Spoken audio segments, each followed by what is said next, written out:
ও এই যে একটু পিছের থেকে একটু উড়ান।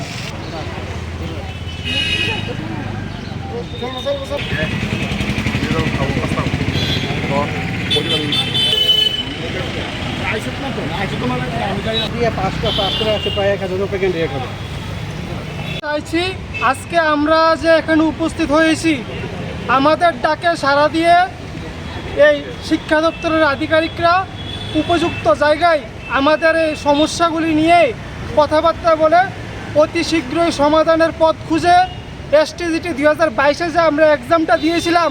তার রেজাল্টটা যাতে অতি সত্বর প্রকাশ করে, তার দাবিতে আজকে আমরা এখানে উপস্থিত হয়েছি। আমরা একটু পরেই আমাদের মেমোরেন্ডাম আমরা ওনাদের কাছে জমা দেব, দেখি ওনাদের ভাবনা চিন্তা কী আমাদেরকে নিয়ে। এতটুকুই বলার ছিল, যেহেতু আমাদের ব্যাকএন্ড পোস্ট আছে, আমরা চাইছি অতি সত্বর রেজাল্টটা প্রকাশ করে অতি সত্বর যাতে আমাদেরকে নিয়োগ করা হয়, এবং যা ব্যাকএন্ড পোস্ট আছে সিএম স্যার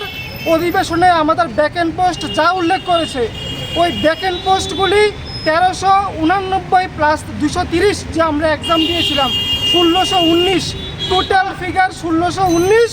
যাতে আমরা যারা কোয়ালিফাই করেছি আমাদের জন্য